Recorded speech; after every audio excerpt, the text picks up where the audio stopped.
Guys, Papa here.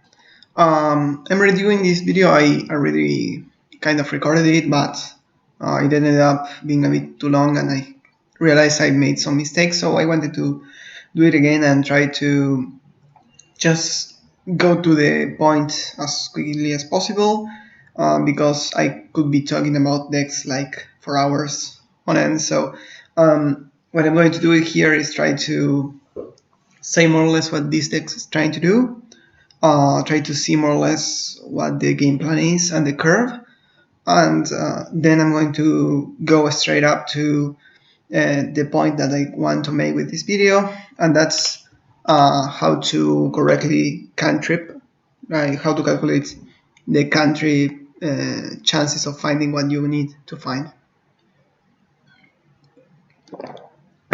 Okay, so the deck we will be looking at today is Delver Fairies. Called here is mostly mono blue Delver. This build I took from George James. George James is a friend of mine from Discord and Pauper in general. He's a very good, I believe it's the best mono blue Delver pilot that we have in Pauper, and he's very good at also building different builds of mono blue Delver. He tries to look at different builds and try to understand what's the best meta call for each card and all that. But one thing has a very strong opinion is to play it at least 18 lands in this deck. If you play less, you leave yourself vulnerable to some bad hands, and with 18 you have like a very good ratio. There it is. So also another thing I want to do here is to also use a bit of MTGO to just show a bit of the deck, so I can do like piles and such. That's a bit more, I believe, useful. So yeah, we'll be doing that. So let me remove this. Okay, so what's the game plan and what's this deck trying to do? So I'm not going to go through each card, right? I'm going to go a bit about the general game plan of this deck and what's this deck trying to do.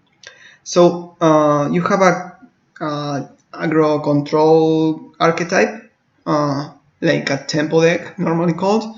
So you have very efficient creatures in Delver of Secrets, Fairy Miscreant, Phantom Seers, not very efficient, but in Delver of Secrets, Fairy Miscreant, Spellstutter Sprite, and Ninja, you have very efficient creatures that can play the aggro role in the sense that you can pressure the opponent with a couple of fairies and a Delver of Secrets and kind of kill them in a couple of turns, but your game plan is not to kill them as fast as possible, right? Otherwise you wouldn't be playing like a 1 mana 1/1. You would be playing like a 1 mana 2/2, right? So this card has evasion, which means that if the opponent has blockers, it mostly doesn't matter because you're going to be hitting them for 1 each turn, mostly guaranteed. And the Secrets is the same, also hits for 3, which is a lot in this format. And then Ninja of the Deep Hours doesn't have evasion, but it can hit from nowhere with the ninjutsu ability. But one important thing is all these creatures have either a really big body from what they do, like Delver of Secrets, a 3/2 flyer for 1, or Spire Golem, mostly 2/0 mana 2/4 flyer, or they generate an absurd amount of value.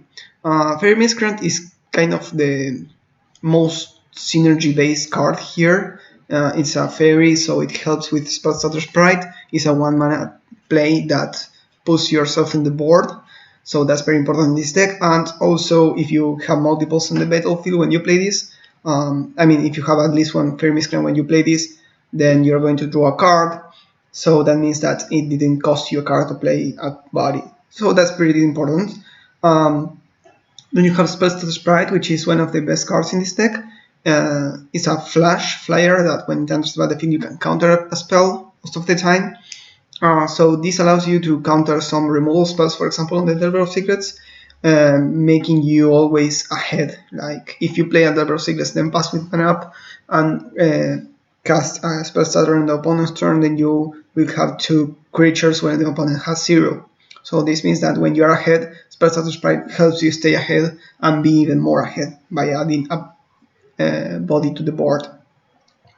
Then we have Ninja of the Deep Powers, which you need to, in order to play it efficiently, you have to pay 2 mana and return an unblocked attacker. So this means that if you have like a Fair Miscreant or a spell starter that isn't blocked because it has evasion, you can return it to your hand and then cast it again later in the game with Ninja. And with Ninja hits, also you draw a card. So this means that it's basically a 2 mana creature with haste that when it enters the battlefield draws 2 cards, right? One when it hits and another when a spell sprite, for example, returns to your hand and you can counter something else. So you have a couple of 2-for-1s here, but since you can record them between each other, it means that they work perfectly together. Also, a spell sprite can protect the ninja from a removal spell, so mostly it's very difficult for your opponent to break from this from board positions that this deck can accomplish. Then George James is a very big fan of Phantom Seer, and I played a bit with his deck, with his build in particular, and I found it that it was relatively good in what it does. It's a very good card draw spell that it's also a creature.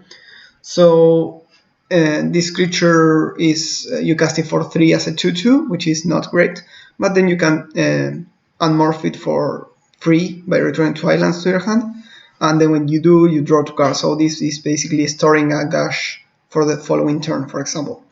So this means that you can store 1 mana for the next turn, for example, or just draw 2 cards when you need it.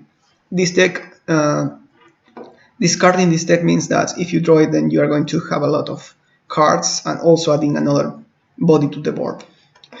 And then Spire Golem is just a great card when you play some amount of creatures and some amount of counter magic and interaction in the opponent's turn, because when you cast it for free or for very cheap, it means that you are adding something to the board that is very big. A 2/4 flyer is very big in this format, and also it helps you play in the opponent's turn, right? To check that I'm recording here. Okay, cool. So this means that it's very useful in that matter, but also it's a very big body. So what we have here is some value creatures, all of these, some big bodies in Delver and Spire Golem, and then cheap interaction that's very efficient for what it does, right? Counterspell and Deprive, counter magic for 2 mana, very good. Deprive, returning a land to your hand, it can be an upside when you return Mystic Sanctuary, but when you are not doing that, it's still not a big cost for this deck, because you almost all of your cards are very cheap, so returning a land, it may not be a big cost for you. And then we have also Snap, which can snap a spell starter sprite, for example, to counter something, or just to protect one of your creatures from removal, or to remove a blocker and hit with Ninja, for example, or hit for lethal. And then we have Piracy Charm, which says target creature gains Island Walk until end of turn, or target creature gets +2/-1 until end of turn, or target player discards a card. So this card is a model spell. It has a lot of different modes and it's instant. That's very important. So it can be removable sometimes, right? Removing a Delver or a spell starter spy when the trigger is on the stack is very important and very valuable. But also it can be a bit of reach, right? By being a +2/-1 for one of your creatures. For example, you can hit with a Spire Golem, Ninja, or Delver, Flipped, or Phantom Seer, and hit for 2 more damage. That can be the decider of the game. And also giving a creature Island Walk, sometimes it's important to make one of the ninjas unblockable. But the biggest mode here is target player discards a card. So one of the things that you can do here is, since it's an instant, when the opponent draws their card for the turn, if they have no cards in hand, you can cast it in the draw step of the opponent, and they have to discard that card. If it's not an instant, then this was literally a 1 mana time walk, which is pretty great. And with Mystic Sanctuary, it means that you can do it a couple of times in a row and just win. So yeah, basically the idea of the game plan of this deck is to play some bodies, generate some advantages, and then stay ahead with cheap counter magic. You have a lot of counter magic. You have 4 spell starters and 6 counter spells, plus some snaps that sometimes work as counter magic. And also you have a bit of removal or clearing the board with Snap and Piracy Charm. So what this basically does is tries to stay ahead when it's ahead, and it has a very good. It normally can win when it's ahead on the board. So what you are trying to do with this deck is try to find creatures in the early stages of the game, so you can start adding to the board. Even if they are dorky creatures like Fairy Miscreant, it helps you towards trying to have a very good staying ahead, right? That's why it's called a tempo deck. It's trying to play the tempo game of me playing some creatures and some values and getting some value with the creatures. But when the opponents try to do something, you stop them and then you hit them for a turn, for a couple of turns, and when they realize they are dead. So yeah, that's mostly it. Another things to note is that it has a couple of 3-drops, factual 3-drops with Tragic Lesson and Stormgeist in the sideboard and Auraflux in the sideboard too. So this means that you sometimes need to find your third land drop for these cards, but the important part of this is that also Phantom Seer and Spiral Golems are 3-drops, right? You can't cast Spiral Golem unless you have 3 islands at least. So, and you don't want to play Phantom Seer as a 2-mana 1/3. Sometimes you will, but it's not what you want to do with this card. So this means that you want to hit until your third land drop at least, right? But as I said before, so many of your spells are so cheap that it's very easy for you to play with a couple of lands in play, even if you can't cast some of them. Lastly, the most important thing, and the thing I want to really stress in this video, is Ponder or Preordain. These are cantrips that help you find everything. With what this deck's trying to do sometimes is try to find some pieces. This is a kind of a jigsaw puzzle, this kind of deck. It doesn't have like removal for your opponents, like, I don't know, it doesn't have a Doomblade, right? It has a Snap, it has counter spells. So what you want to do is find the answer, the correct answer for what the opponent's doing, or the correct threat for what your opponent can answer with very efficiently. So what this deck does is play a relatively low amount of land, but also kind of do fix that with cheap cantrips. So cantrips can do several things. First, if you are missing land drops, you can thin your land drop. But also, if you are missing like a Piracy Charm for lethal, then you can also try to find it with cantrips. So I'm not going to be doing a bit like a full-on analysis on Manabase here, because the Manabase here is a bit complex. Mostly you want to mulligan hands that don't have action, for example, or it has like, I mean, what I try to say here is that the heuristics for this deck are very complicated. Like, you could have like a 1-land hand that is good, and you could have a 4-land hand that is good, and also you could have like a 1-land hand that is bad, and so on. And that isn't an easy heuristic to analyze. But if you're trying to build this deck from scratch, what you would do is try to just play 20 land, 20 spells, and 20 creatures, and go from there, see how it works and how it behaves, and kind of tweak the numbers a bit. And that's what I recommend doing, because this deck could theoretically play like 16 land and would still hit its land drops with Preordain and Ponder. But the thing is, if you do that, then spending your first turns just playing cantrips and not hitting creatures in the board that's going to bite you in the long term, because you need to be ahead in order to keep being ahead in the following turns. At the same time, if you need to cantrip in a critical turn and you can't keep a counterspell up, then you're going to have a hard time. So 18 lands is a magic number that helps with having 2 mana untap on turn 2. This means that if you're playing any deck, even if it's a 2-color deck, and you have like a counterspell and you want to be able to keep it on turn 2, then you would like to have at least 18 lands of that color. That's the reason you see some decks that play counterspell be so skewed towards islands. If you see, for example, blue-red fairies, you're going to see that it also has 18 blue sources, and it has a couple of red sources only. So yeah, maybe it has a bit less and try to find the missing pieces with preordains and ponders. But that's more or less the analysis I wanted to do here. If we see at starting hands, let's see, 60 cards, we see only 18 total lands, and we want to see 2. We have approximately 70% of the time we're going to be seeing a starting hand with at least 2 lands. But one important thing is that you can also keep a 1-lander if you have like a ponder or preordain. So that's something that you need to take into account. So if we see that, seeing at least a 1 land in your opener is 93%, and seeing 1 cantrip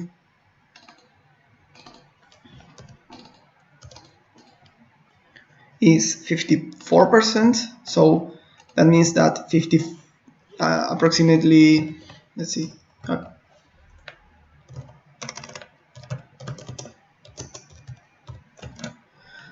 approximately half of the time you're going to see a 1-land hand with a cantrip. So it's kind of okay if you have that, and you add the option of having also a 2-land hand or more. So this means that if also I wanted to look at this.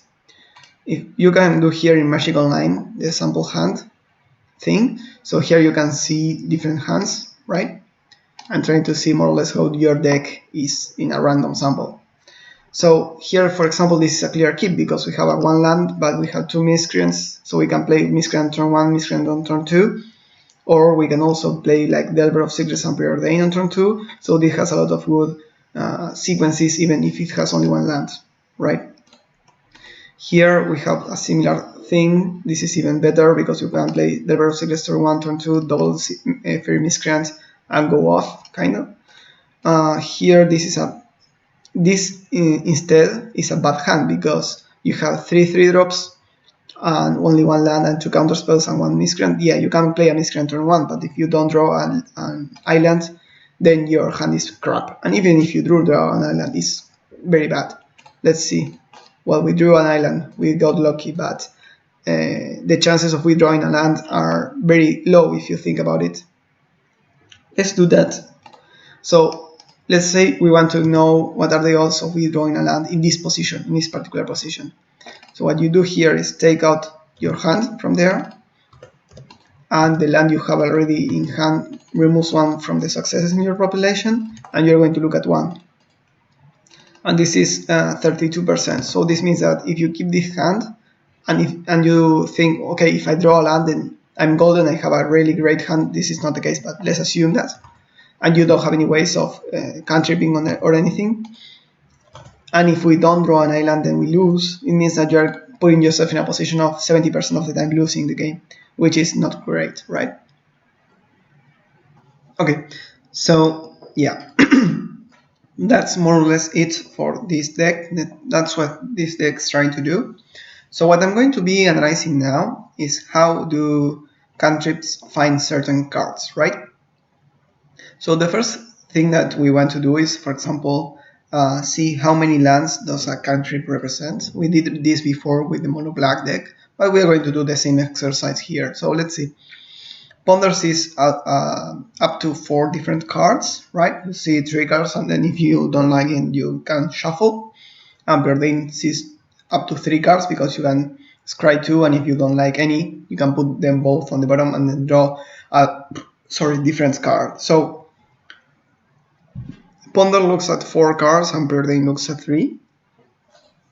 So let's say we want to know exactly how many lands each cantrip represent with our method that we showed before.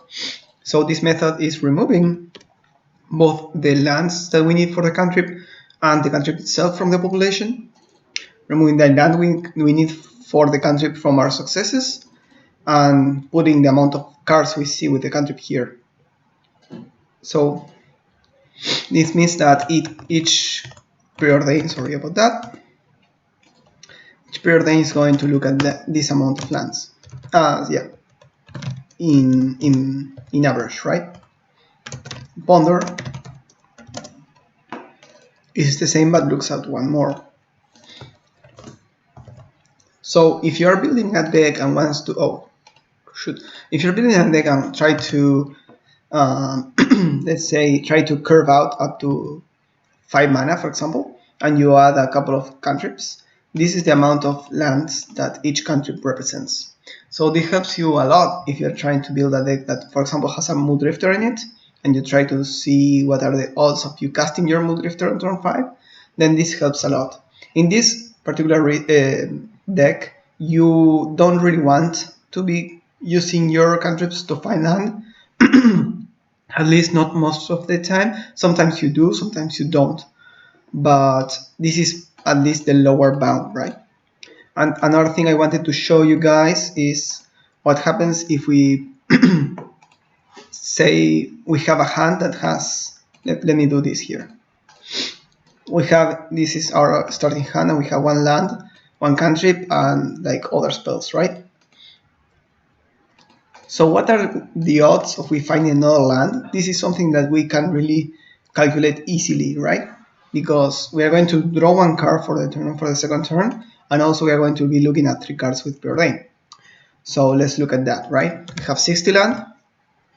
We have 60 cards in the deck. We have, actually we don't have 60, we have 53. Then we have a number of successes is 17 because we play 18 lands, so we have 1 in our starting hand. And how many cards are we going to look? We are going to look 3 for the preordain and 1 for the turn on the second turn. So that's 4. We want to find 1 land with that. So these are the odds of we hitting our second land drop in this situation in particular. So of course this hand is kind of a meme because you have like a lot of counter spells, but let's assume that counterspells is the best card in the matchup. So you decide to keep this hand. This is a 80% of the chance of the if you play this a number of times, 80% of the time you're going to hit your second land drop. So that's pretty great, right? Again, this is something that you need to weigh in accordance with your hand. If your hand is good, then I would be inclined to keep it. Even though it has like a 20% chance of just doing nothing and petering out and doing nothing, it is an 80% chance of just winning the game if your hand is good, right? So let's see if we add another cantrip here, right? In this situation, we want to see what are the odds of we finding our second land drop. I removed one card here, I don't remember. Oh, okay. Yeah, sorry about that. So what are the odds of we finding our second land drop? So we are going to be looking, instead of 4, we are going to looking at 7, right? Because we are going to look at 3 from the preordain, 1 from the draw, and 3 from the other preordain if we didn't find a land. So that's a total of 7 different cards. And the odds of we finding a land there is 95% of the time. So if you keep a hand like this and don't find your second land drop, you're just extremely unlucky, and there's nothing you could have done really. You did your best. 95% of the time of finding one land drop is absolutely huge in a random deck that in a random game like Magic the Gathering. So I would take those odds all the time, right? So yeah, a hand with 2 cantrips and 1 land is most of the time going to be able to find the second land drop. So that's very important for you to understand. If you have, instead of this, let's say we have something like a wood hand, right? Something like this, I don't know. Let's just add some cards here. So if this is an opener hand, I would keep it 100% of the time. You will be able to play a normal game of Magic with very strong cards, right? So yeah, the thing I wanted to look at here is that you can put the exact situation here that you have during the game, right? It doesn't need to, you could use these hypergeometric calculations during your game, and that's the point I wanted to make today. is that if you're doing the game and try to understand, for example, what are the odds of you finding, like, let's say that this is what you have, right?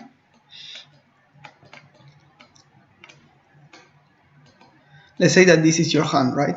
You have one preordain in hand, and let's say a counter spell or something.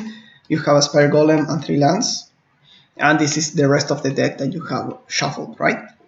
So what you try to understand here is, for example, you want to know if you can find,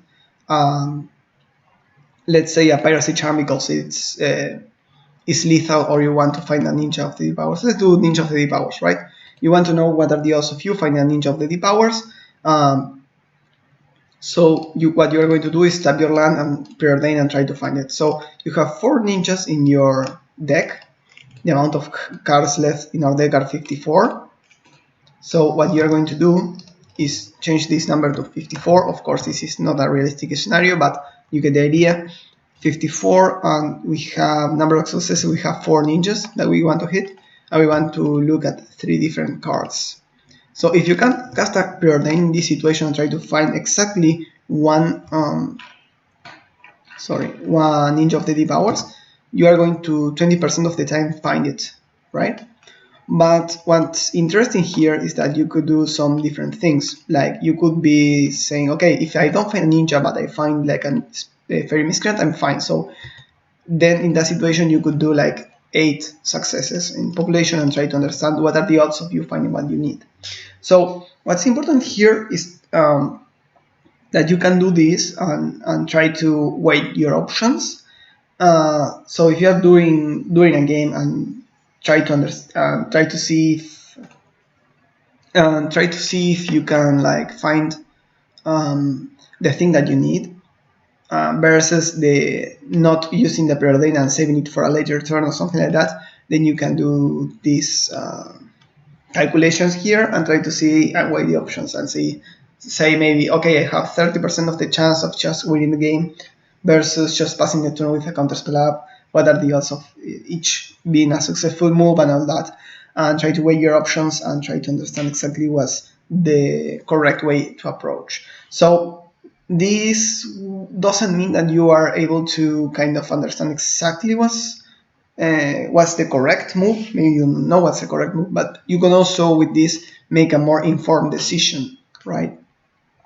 So several pros, what they do is they have this kind of pre-calculated in their head. Like they say, if they're playing a deck that's similar to this but doesn't have cantrips, they maybe know that finding a 4-off in a couple of draw steps, it has this amount of chances, and so on.